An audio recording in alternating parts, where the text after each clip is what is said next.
Greetings, everyone. Jim Walker here, and welcome or welcome back, as the case may be, to the third in a series of videos I'm presenting on chord voicings, primarily in the context of jazz vibraphone, but not limited to jazz and not limited to the vibraphone.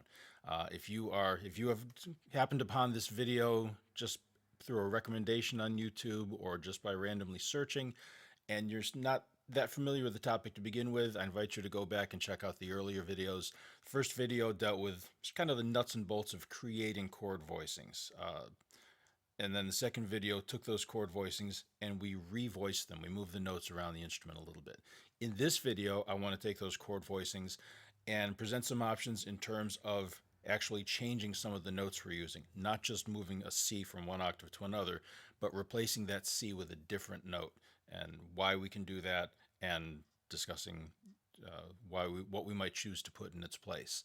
So with that, let's head back over to the vibraphone for part 3 of the video. Thanks for your attention. See you in a moment. So we're going to go back to our same starting point as before. We had a bunch of variations in our second video. We're going to go back to the chords that we and the voicings that we came up with in our very first video.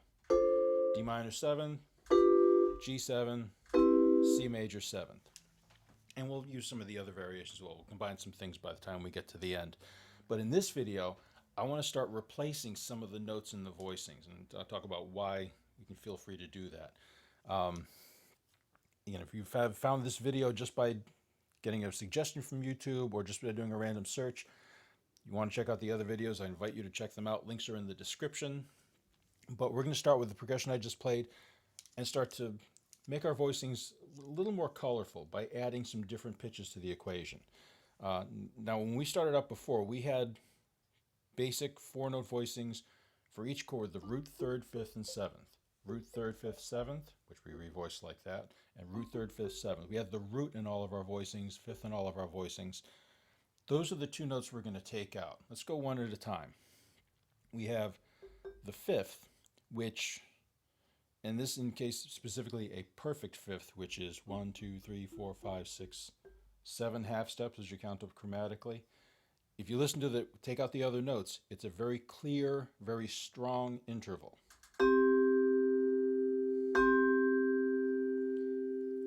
It sounds great, nothing wrong with it, but in terms of adding to the sound of the chord, it really doesn't add that much.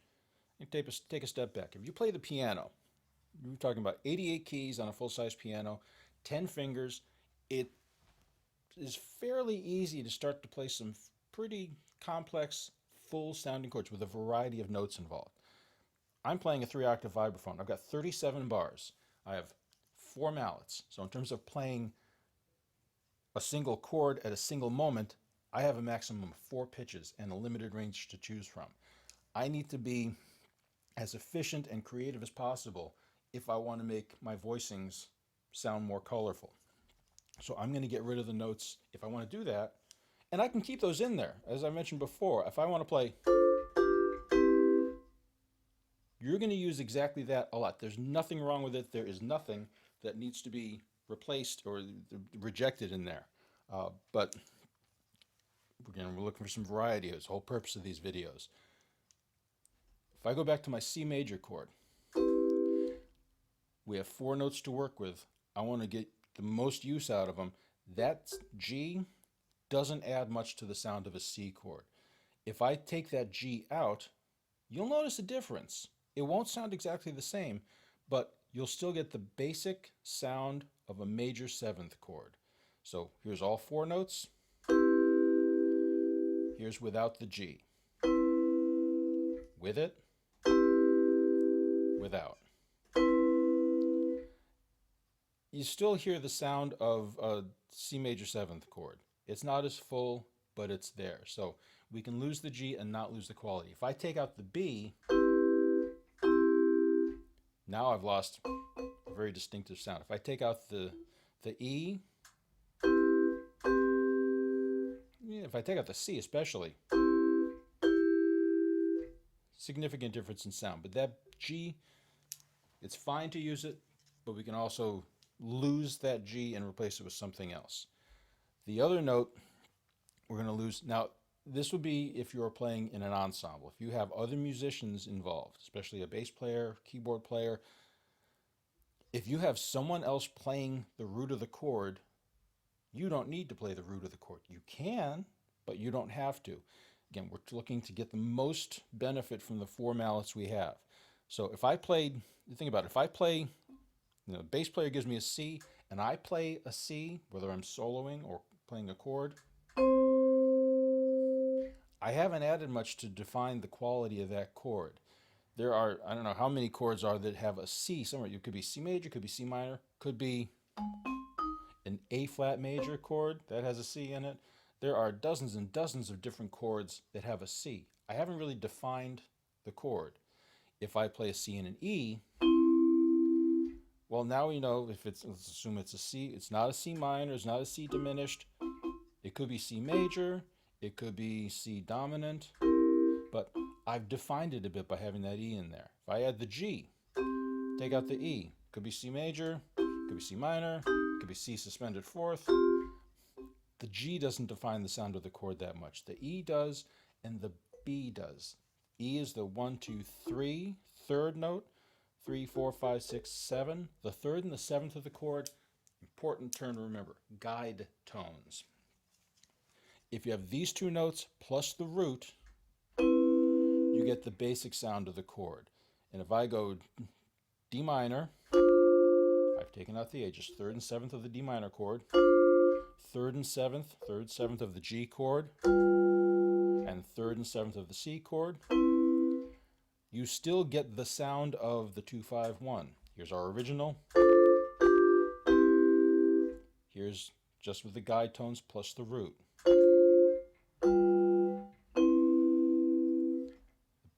In terms of the basic sonority, basic chord quality, you got it in there. So if someone else is providing the root, I don't need to play it. I can, as long as I have the third and the seventh between that other person's note and my note, we have the sound of a C major happening on the bandstand. So we're going to do a couple of things. First, go back to when we first built our chords, we were stacking thirds. Let's go back to the first video if you want to reference it. Stacked thirds. If I do that process one more time, again, staying within the notes of C major, I haven't touched the upper manual yet in any of these videos. Now we get the ninth of a chord. 1, 2, 3, 4, 5, 6, 7, 8, 9. And if I play all those together, we get what's known as a C major ninth. Now, that gives us 1, 2, 3, 4, 5 notes. I have 4 mallets. Yeah, it's possible to hold 3 mallets in one hand. I've tried that. I've gotten nowhere with that. I've seen it in classical marimba. One of my teachers, Bill Molinoff, did that occasionally in a jazz context. I've never had any success with it. Good on those who have. Holding 4 mallets, I got to choose some of those. So if I can get rid of the C, if I'm playing solo vibes, I'm going to want to keep the root. But if I'm playing in an ensemble and my bass player is playing a C, I'm going to play that. 3, 5, 7, 9. I'm not playing a C, but I'm playing a C major 7th chord. Understanding that somewhere else on the planet, someone's playing that C to give me the complete sound. So, same thing for D, F, A, C, E, lose the D. And for the G chord, G, B, D, F, A, lose the G. So now, if I play all those in root position, we have D minor, G, C.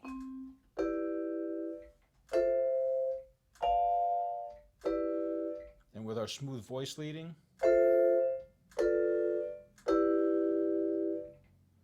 so that's one thing we can do. We just replace the root with the ninth. And you can go through all the inversions of that. So I could play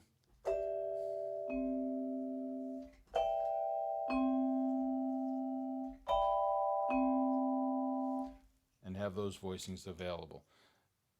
So replace the root with the ninth is probably the most common one.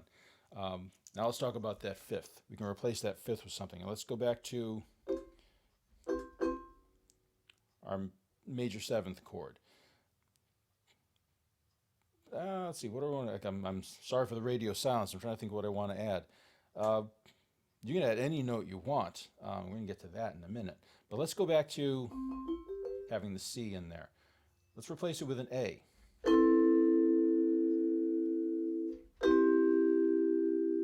Regular voicing, A replacing the G. So this goes with what's known as a C major 13, we could call it.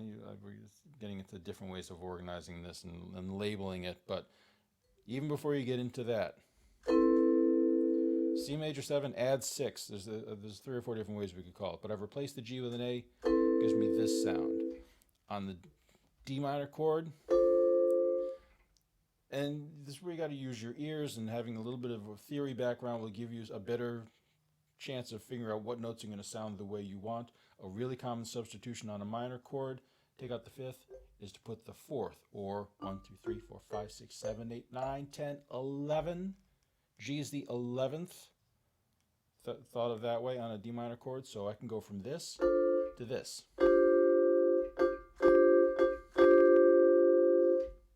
Regular voicing, 1, 3, 5, 7. G replaces the A. So just by taking the voicings you already know, replace the root with the 9th. Minor chords, you can replace the root with a 9th. You can replace the 5th with the 4th. You can replace the 5th with the 6th on a major chord. That's more than can be summarized in a single YouTube video, unless I want to go for about 3 hours on this, and nobody wants that, trust me. But that's the next step on here, is being able to change the notes up that way. So one more thing while we're on it, with that in mind, I mentioned the importance of the 3rd and the 7th, the guide tones. And let's take, there's another way to think about it, to end up with the same thing we're doing right here. In fact, let's take this. We mentioned C major 9th. We talked about the drop 2 technique in the last video. Second note from the top, lower at the octave. So if you take a look at the notes that are in my lower mallets, relative to C major 7, C major 9th, the 3rd and the 7th, and it really doesn't matter which one's on top, as long as they're both in there. So you can always create voicings with this as your starting point. Put the guide tones, if you're a vibes player, put them in your left-hand mallets. And you have 2 mallets here to add whatever notes you want beyond that. And if you do that, D minor, 3rd and 7th, G7, 3rd and 7th, C major, 3rd and 7th, you're automatically going to get a nice open voicing, a nice spread out voicing, and you can put whatever you want up here. You can be very conservative about it and add like the 9th and the 5th.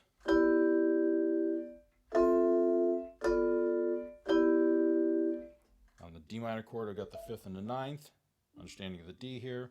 G7, I've got the 9th and the 5th added. And then you can start to substitute. If I'm ending up this, I could substitute the 5th with the G with the A. So the possibilities start to expand exponentially at this point. And that's also very helpful if you're looking at chords and you see alterations in the voicings, like C major 7 with a sharp 11. 1, 2, 3, 4, 5, 6, 7, 8, 9, 10, 11, which would be an F sharp. I mentioned replacing the 5th. Replace the G with the F sharp. Keep a D up here. We go from this. Finally I'm using something in the upper manual.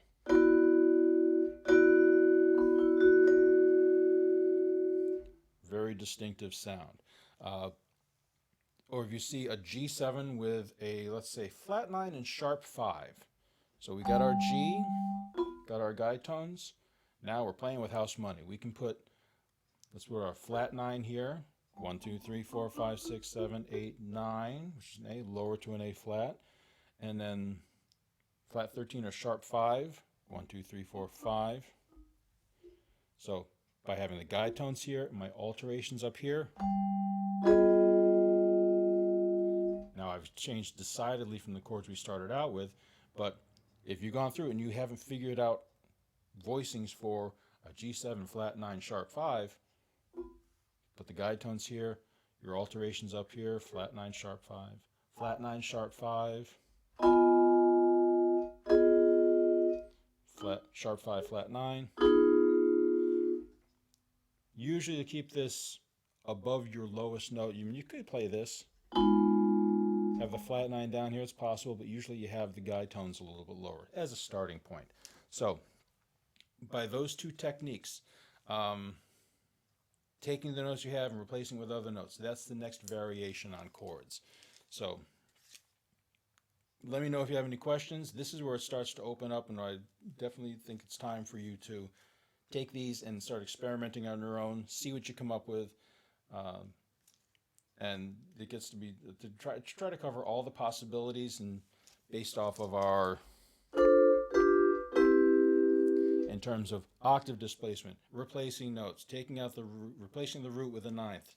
It's we'd be here for another 45 minutes of me playing options just in this one key. So take some of these suggestions in the last couple of videos. I hope I've given you some food for thought, some new tools for the toolbox as you work on your chords for vibes, or if you're writing for horns, if you're playing the piano, playing the guitar. The exact voicings that we're using might not work on guitar, but the ideas, the concepts in terms of how you vary your voicings definitely will. This is pretty generic. It's not limited to just the vibes. So thank you again for your time and attention. I will be posting more videos about vibes as time goes on, and in jazz improvisation and chord voicing. So I invite you, if you found these helpful, to subscribe, hit that like button, and if you want to find out next time I post videos, please hit that bell. And thank you again for your time and attention. Have a good day.